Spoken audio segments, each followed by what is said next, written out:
قرآن مقدس میں ایک ذمہ داری بھی ہمیں دی گئی ہے، ایک ذمہ داری بھی ہمیں دی گئی ہے قرآن مقدس میں، اور وہ کیا ہے؟ کنتم خیر امۃ اخرجت للناس تأمرون بالمعروف وتنہون عن المنکر. قرآن نے ہمیں دی تھی کہ میں تم بہترین امت ہو. کیا ہو؟ یہ سند دیتے ہوئے آپ نے فرمایا کہ میں تم بہترین امت ہو، اس لیے کہ بہترین نبی کی امت ہو. تم بہترین امت ہو.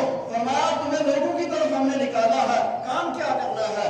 مولا فرمایا تأمرون الناس بالبر، فرمایا لوگوں کو حکم دینا ہے اچھائی کا، لوگوں کو بلانا ہے اچھائی کی طرف، اور لوگوں کو روکنا ہے برائی سے، اور لوگوں کو روکنا ہے برائی سے.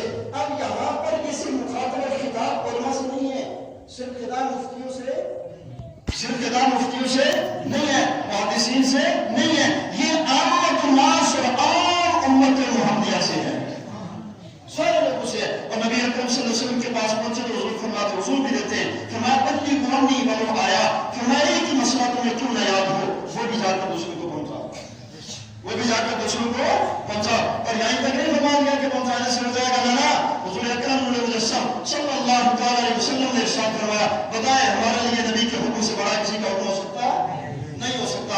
نبی کا حکم ہمارے لیے سب سے بڑا ہے. اور فرمایا نبی اکرم صلی اللہ علیہ وسلم نے من روا منکم المنکر، فرمایا تم میں سے جو شخص کسی برائی کو دیکھے، ذرا دیکھیں، فرمایا تم میں سے جو شخص، تم میں سے جو عالم نہیں، تم میں سے جو مفتی نہیں، تم میں سے جو فاضل نہیں، تم میں سے جو حافظ نہیں، فرمایا من روا منکم المنکر، تم میں سے جو کوئی بھی کسی درجے کا ہو، عام مومن ہو، مسجد کا امام ہو، مسجد کا خطیب ہو، یا پھر دارالفتہ کا مفتی ہو، یا پھر قرآن کا حافظ ہو، یا قرآن کا قاری ہو، یا پھر قرآن سے محبت کرنے والا ہو. بتائیں اس درجے سے تو خالی ہے جو قرآن سے محبت نہ کرتا، کوئی خالی نہیں.